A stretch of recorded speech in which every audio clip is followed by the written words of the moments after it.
Hi, this is Julian Pons and welcome for this new tutorial on Affinity Photo. I will show you an introduction to portrait retouching. We're going to see together how to achieve a frequency separation technique, how to retouch the makeup, the skin, the light, and of course how to do all the finishing touches that will make your portrait great in Affinity Photo. Without further ado, let's dive into it. Right, so first we're going to look at the photo before editing it. So this is my folder. And I have a CR2 file. This CR2 file is a RAW file. It's taken from a Canon 5D Mark III. It's been taken in a studio using a very simple and easy setup. There is one strobe with a softbox which is mounted on the right side, as you can see. The light is going from the top and the right hand side. So there is a smooth light. However, I want to even the light on the face, and then we're going to remove some little imperfections. Remove the hair, which is on this part of the face and going on top of the mouth, so I don't really like that, so I'm going to remove the hair. Then, so she's got really beautiful blue eyes, and we can't really see it, unfortunately, so I'm going to retouch the eyes. It's going to be very subtle, but still we have to do it. Maybe some relighting in the hair, and for the makeup around the eyes, and some finishing touches with color grading.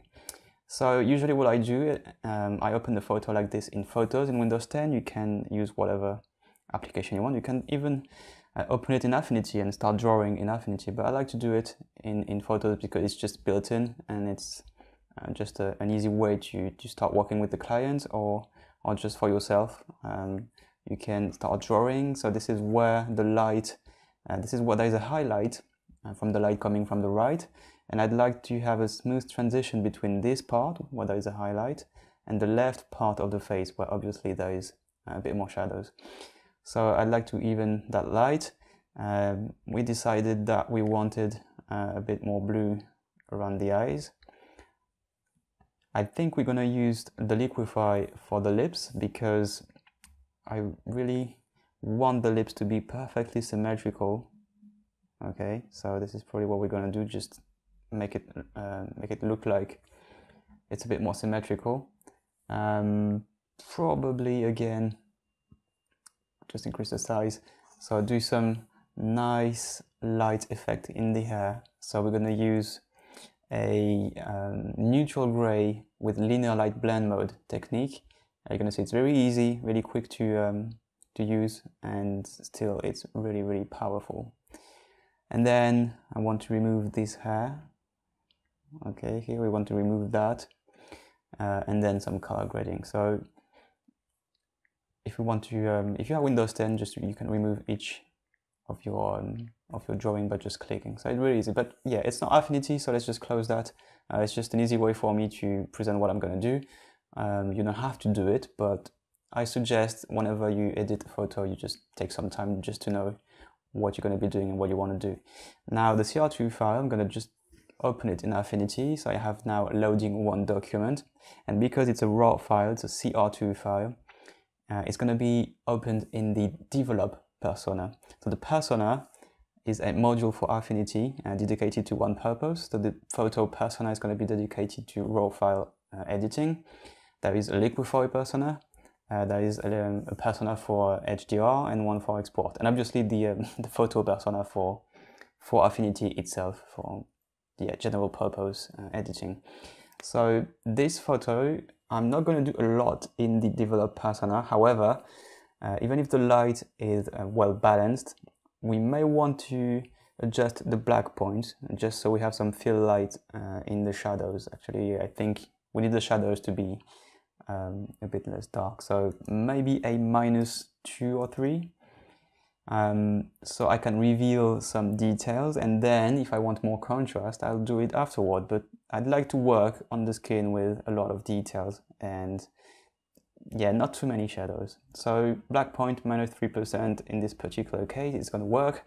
So let's just go to Affinity Photo, the photo persona. As you can see, the button changed. We're now into photo, so the photo is going to be converted. We're going to be using the default conversion and the default profile. As you can see, we have a 22.43 million pixel photo in RGBA 16 bits per channel. So we don't lose any data coming from the developed persona. We're using 16 bits per channel, which is the right thing to do if you use a RAW file. So now we have a background, and first of all I'm going to right click, and I have a bunch of options there. I'm going to unclick, I'll say disable lock, just to unlock it. And yeah, let me explain why I do that. So I know for sure I will be doing a frequency separation on the face, right? And I know that afterwards, sometimes I went too far in the frequency separation. I know it's too strong, or maybe the model or the client is going to change their mind about it. And if they find it too smooth on the skin, what you'd like to do is probably take some information from the base file, from the original skin, and put back on some texture from the original photo. But first I want to adjust the lips. So before using that as a reference layer and just to save it, first I'm going to do some liquify, adjust the lips, then I'm going to save it, duplicate it, and start my frequency separation. So that's way this is the way that is logical for me. So let's switch to the liquify persona, which is just there. We have a grid which is enabled by default. We're going to zoom in using Ctrl+, and there are other ways to zoom in using the icon, but I'd like to use Ctrl+. I'm going to adjust the size so it's not too small, not too big. It has to be roughly the size of the subject, so this part of the lips, it's again a bit too, yeah, that should be okay. So as you can see, when I'm clicking, when I'm editing the mesh, the grid disappears. Now if you find this annoying, you can just go to the top right corner and click show mesh, and it's going to hide the mesh. So I want the lips to be really symmetrical. So just small adjustments, don't go too far, don't go too crazy too quickly, otherwise people are going to see that there is something weird going on. So you want the shape to be really curvy, really smooth, and a bit more symmetrical. It's too thin on this part of the lips. It's logical because she's not looking at the camera really straightforward. There is an angle. Still, I find it a bit more interesting if the lips are really symmetrical, or they look like they are symmetrical. If it looks like it's symmetrical, we're not gonna notice it, so that's fine. Let's click apply, and so this is before, and Ctrl Y after. Okay, so now I know I can duplicate this layer for sure, and this is going to be the base of my work. So to duplicate it, I'm going to give you shortcuts as often as I can, and this one is Ctrl J. For the first one, double click, I'm going to rename it base. You can rename it save, reference layer, whatever that suits your need. This one is base. I hide it by ticking the checkbox, so now it's not visible anymore. So I'm clicking on background. No need to rename it because we're going to use filters frequency separation, and once we've done that, Affinity Photo is going to rename the layers for us, so that's really cool. So now let's zoom in a little bit, because what you want to do is adjust the frequency separation sliders using 100% view of your photo, so you can see the details properly. If you use a zoom which is lower than 100%, you may miss some details on the texture of the skin, which is, well, not good, I guess. So it always depends. It depends on the size of the photo, so it depends on the size of the sensor. This is a Canon 5D Mark III, more than 5,000 pixels wide. So usually for this kind of photo, I use a radius of around 5 pixels, so I get a nice texture. So the frequency separation works in a way that it's going to separate the light from the skin texture. The lower layer, which is the lower frequency, is the light. This is what we have on the right. And on the left, we have the details. So that's going to be on top of the skin and the light. So we are able to adjust the light and correct the transitions between the light without even touching the details and the texture of the skin. So it's a really cool technique, and Affinity Photo does most of the work for us. So this is cool. 5 pixels is okay, and we're going to click apply. So usually when we have that slider in Affinity Photo, it means we can see before and after, but for frequency separation, it means we can just have a look at the lower frequency and the higher frequency. So now we have 2 layers, low frequency, high frequency. First, what you want to do is adjust, well, your light. And I told you I wanted to get a smooth skin, not too much. And we have to get rid of these transitions. We can see there's a highlight, and then there's some kind of a spot here where the light is a bit darker, and then obviously there is some shadow on the left part. So we want that to be even. So we're going to use the lasso tool with a feather, so the selection is not too harsh. And you want to select parts of the picture where we have the light transitioning from to a lighter or a darker part. So this is too bright to my taste, because it's always a matter of what you like and what you don't like, and what you want to do or what you don't want to do. And if I go to filters, blur, and then Gaussian blur, again, you need to adjust according to your taste. So if you want really smooth skin, you go to something like 30, 40 pixels. I'm going to go to 20, and we can use this button, the split view. This is really, really cool. This is before and after. The after is on the left. And you can see we've got the details of the texture of the skin. However, the light is now a lot more interesting to look at because it's completely even on the surface. It's really smooth. However, we kept the details, so that's really cool. I'm going to click apply. We don't have to do that every time. Now what we can do is just select the areas we want to merge the light and do Ctrl-Alt-F, which is the shortcut for the last filter we used with the setting that was used just before. So now I want to select part of the picture where I have a dark area next to a bright area, and I want to blend them together so it's nice and smooth. You may want to do it several times, so you can repeat Ctrl-Alt-F if you want to be a bit more subtle. This is here a good example of what we want to avoid. There is a strong shadow from the nose, which is absolutely logical because the light is coming from the right and the light is hitting the nose, and the nose is projecting a shadow on the face, on the cheek. So that's completely normal. However, we want to kind of smooth it with the other part of the face, so it's not too strong. Same for the chin, where there is a shadow below the mouth, and we want to do it several times at different areas. All right, so up to you to go as far as you want. I may want to exaggerate for this tutorial because I don't know how you're gonna see it and watch it.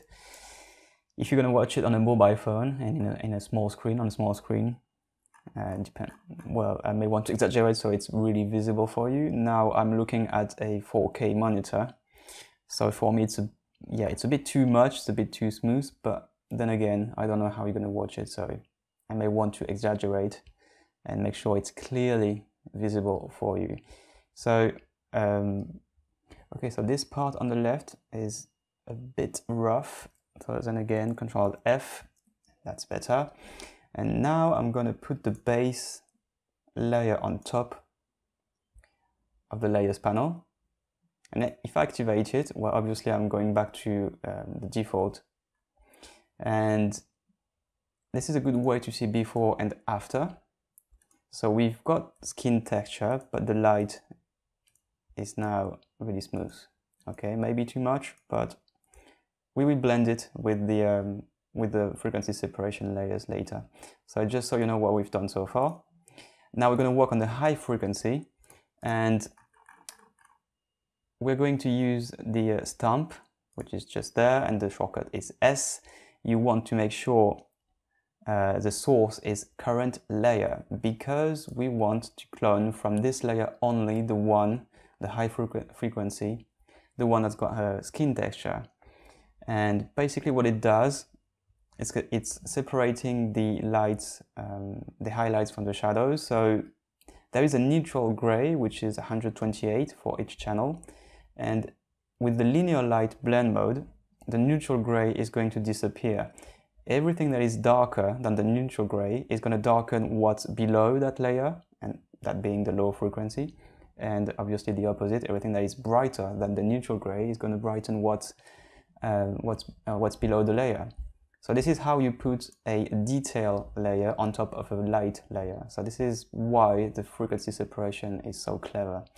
So it's also why you need to clone from the gray layer only. Let's say you make the mistake and you select current layer and below. So you're going to clone from the high frequency, but also from the low frequency. And you're going to put some color on this layer, which is on linear light, and you're going to end up with this, and obviously you don't want this. So current layer only.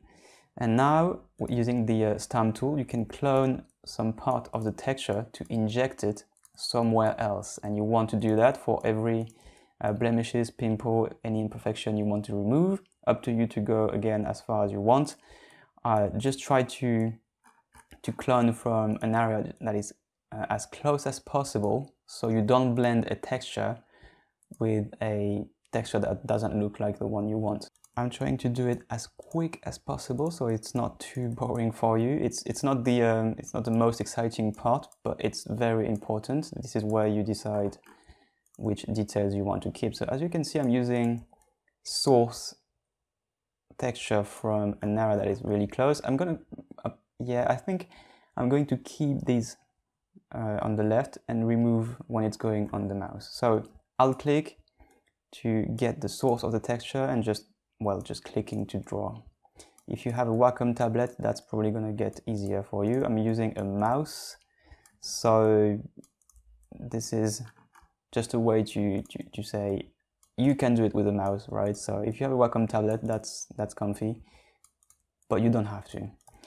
Now we're gonna have a shadow here that we want to even, and not to remove, but just to get a smoother transition with the left part. So probably at the end of this operation, I'm gonna go back to the low frequency layer and do a Gaussian blur again on this part, because we can see some shadow and it's a bit too strong to my taste.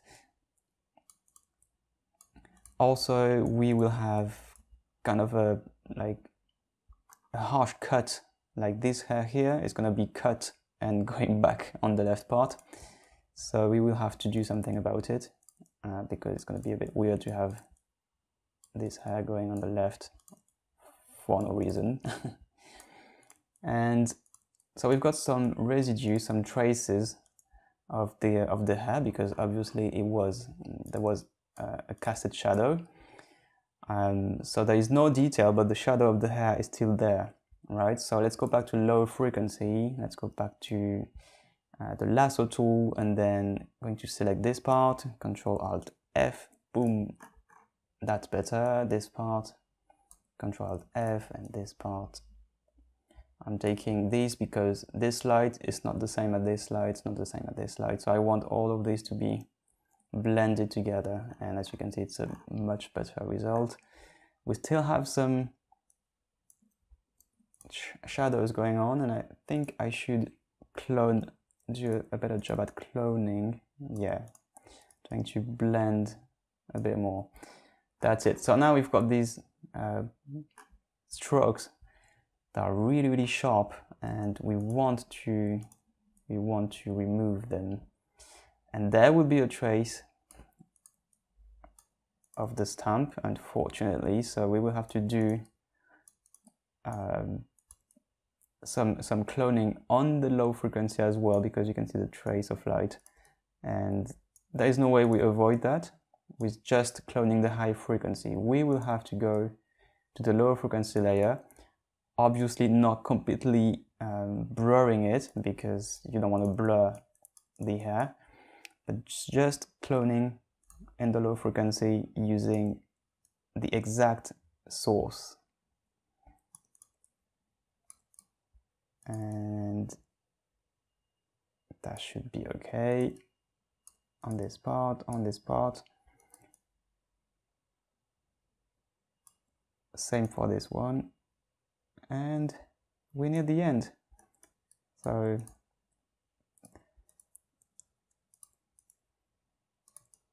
that was pretty effective. If we zoom out, we should spend, yeah, let's say 5 more minutes. I'm not gonna do it because I want you to learn new techniques, not just watch me doing the clone part for forever. It's pretty quick. I mean, we spent like 10 minutes on this photo, and it's already looking a lot more. It's a lot more interesting to look at. We removed the hair. We did a pretty good job. You may want to do some work on the eyebrows, but yeah, now it's up to you where you want to go. So now, if you think you're okay with that, and you don't want to put some texture back from the base pixel, you could just group all the layers with Ctrl-G. We're going to keep the base layer just in case, but if at some point I want to retrieve some of the original texture skin, I could reactivate this layer, and I'm going to press Alt-click on the mask, so it's going to mask it. And now with the mask selected and a paintbrush, painting with white and some lower opacity, what I could do is just reveal some of the original skin texture. And this way it's not too smooth, right? So don't go too much on the left, otherwise you're going to reveal the hair we spend so much time to correct and to remove. Okay, so it's just a tiny bit of the original photo we want to go and reveal, right? So I think this is a good compromise. Now if you want to go further, just make sure you paint with an opacity that is higher than 36%, but I think that's a good spot. It's a sweet spot between not too smooth and not too harsh. So this group is going to be, again, retouched skin. I'm going to create a new layer, and this one is going to be for the eyes, and zoom in. So this is going to be easy. I'm going to use the eyedropper, and this blue is not actually like a proper blue. If I use the color picker, it's going to be around here, so not too saturated, right? So don't go for something crazy. And brush adjusted to 300, maybe less. Yeah, so it needs to be the size of the eye, and this is not what I wanted. This is the white that is selected. Let's press X to invert the foreground and the background colors, and yeah, that's a lot better. Now I'm going to use erase brush tool to remove what I put on the hair. So now we're going to use overlay as a blend mode, and as you can see, it does a pretty good job in putting back some blue color in the eyes without it to be yeah, it's not too much. It always depends on the saturation of the color you choose. If you go too crazy on this and select overlay, it's going to be really vivid. So yeah, try not to exaggerate too much. You can lower the opacity as well if you want. You can mask it. There is several ways to do it. Usually what I like to do is select a color that is not too saturated, and once it's in overlay, it looks natural. So the lips are okay. The red is cool. I like the color. I don't need to saturate it a bit more. Again, up to you, but I think we don't have to. So now I'm going to explain that technique about relighting, and this is really powerful. So just bear with me, it's really easy. But first, what you need to do is create a new layer in linear light. Okay, you can do that after if you want. You can stick to normal and do the linear light after, but put it in linear light. select an RGB 128, 128, 128, which is a neutral gray. As you can see, we are right in the middle of the luminance channel. And if I click and if I press the left mouse button, it's going to fill the layer with the neutral gray. And because it's linear light, well, we can't see anything, because in linear light blend mode, the neutral gray disappears. And this is exactly what we've been using for the high frequency layer in the frequency separation technique. It's exactly the same. Now we're going to use the brush tool, and what we want is a brush that is a bit darker than the neutral gray and one that is a bit brighter than the neutral gray. If you go for a pure white and a pure black, it's going to be way too much. And same for the opacity, we want a low opacity. So first, let's put the opacity at 100% so you can see what it does. So this is the brighter gray, the one that is brighter than the neutral gray, okay? So if I click, it brightens the picture on what's below. So all the layers below this one is going to be brighter. So let's cancel that. I press X to have now the darker gray, the one that is darker than the neutral gray. It's 83, 83, 83. It's definitely darker than 128, and it's going to darken the picture. So it's way too much. So let's lower the opacity to something like, I don't know, 10% maybe. And it's going to increase the size. And well, I'm going to cheat a bit because I have actually a Wacom tablet connected. And for the hair, that will be a lot easier if I use the Wacom tablet. So what I'm going to do is just paint some strokes, and I'm kind of painting with the light actually. Very strange way to think, but I'm painting the light using the linear light blend mode and the neutral gray.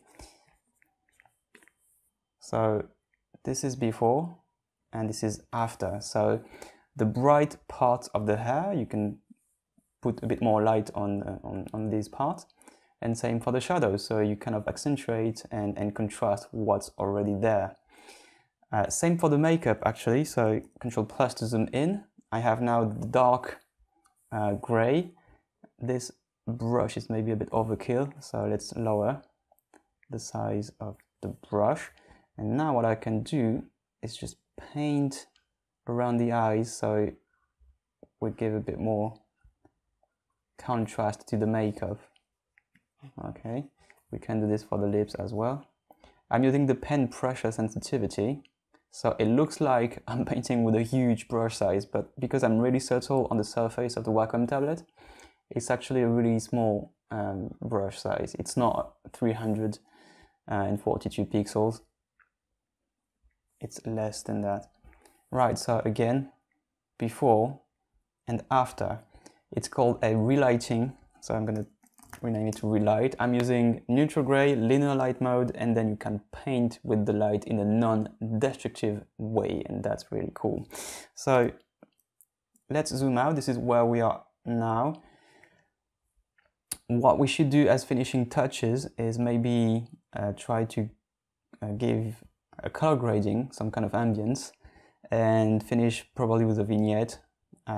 So there are several ways to do that. I just want to show you that actually Nik Collection, the free plugins from Google, they are actually compatible with Affinity Photo. So we're going to use a light leak. So we have some kind of a color going from the top right of the image, as if actually the strobe was colored. Right, because it's a bit of a neutral photo. I want to give you a kind of an ambience, like a warm ambience. So again, new layer. You want to make sure you switch back to neutral gray. Don't do it with a 83 gray, okay? Otherwise it's not going to work. It's going to darken the whole picture. So this is 128. G for the bucket, paint bucket. One click to fill. This is the neutral gray. Is it? No. This one is a neutral gray. Yeah, so 128. It looks a bit bright, so I was suspicious. And yeah, let's have a 128. That's better. So I'm recording a 4K screen on a dual core small XPS 13, and Affinity Photo is really well optimized, specifically on such a small machine.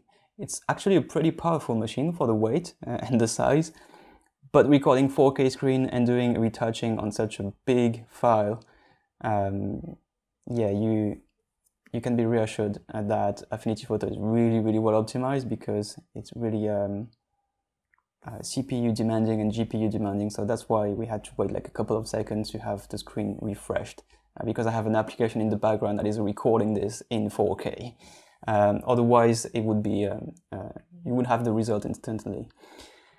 So this is Analog Effects Pro. It's a free plugin from Google, and it is working perfectly well with Affinity Photo, so that is cool.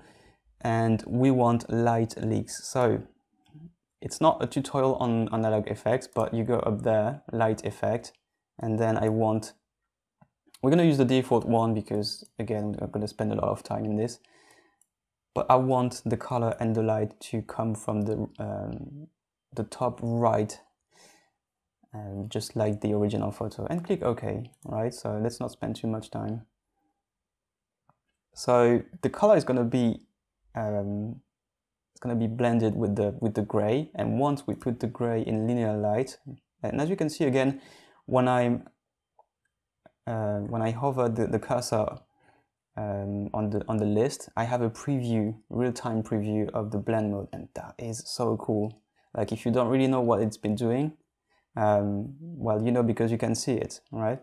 And actually hard light is a bit more interesting in obviously a lower resolution, okay?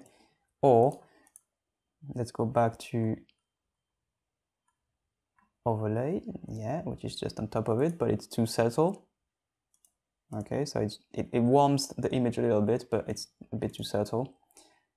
So if I go to linear light, which is the one I choose most of the time, that is cool. So this part is not overexposed, because we can see the details in the skin. However, if you think it's too contrasty and it's too bright, what you can do is use an adjustment layer, and this adjustment layer being shadows and highlights. And highlights, if you put like, I think -3,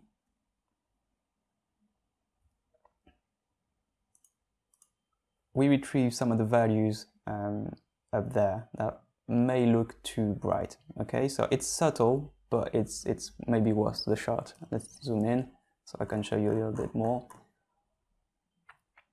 So this is before and this is after. It's just a tiny bit so it doesn't look too contrasting, and it's very effective. So let's rename that. So this is a light leak.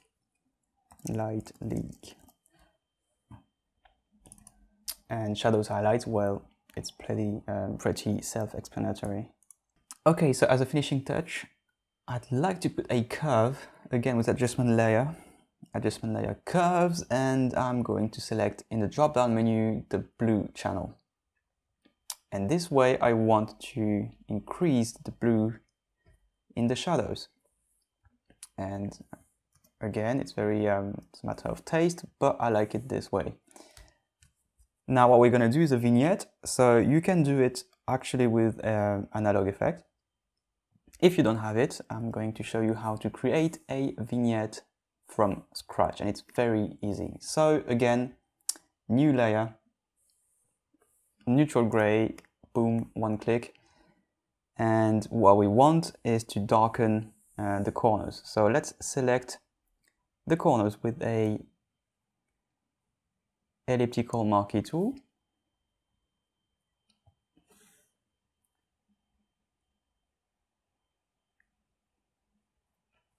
I want to invert because obviously I have the inside part of the ellipse. So it's select, invert pixel selection, Ctrl-Shift-I, the shortcut.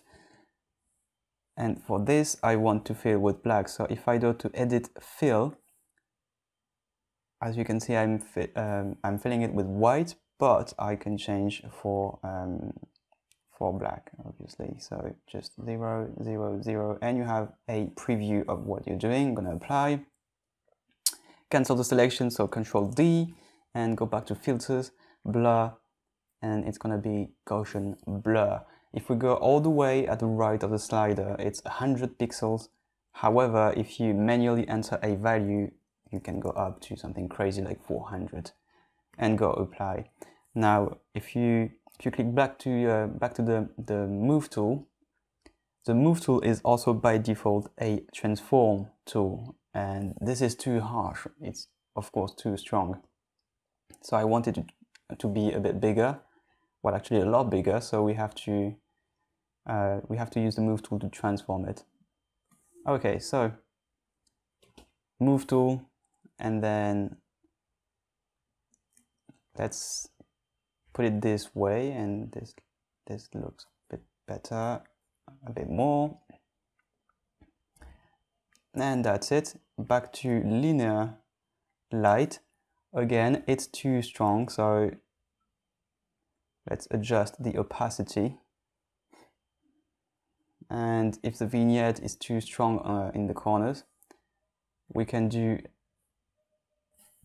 on this layer, obviously, filters, repeat Gaussian blur again.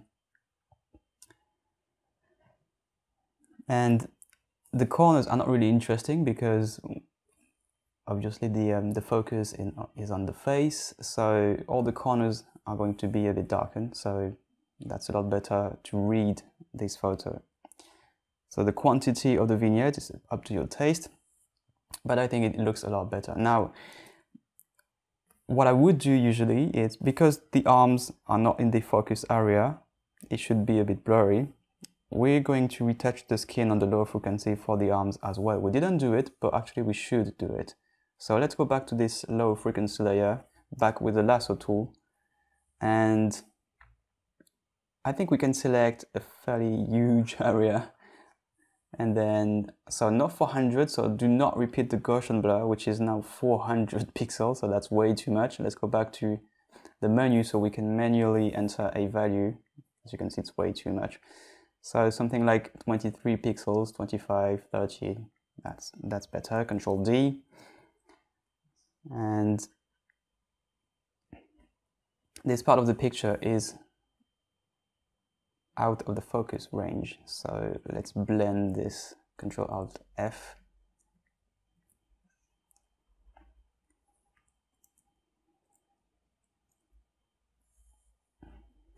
Same for this part, and same for the other.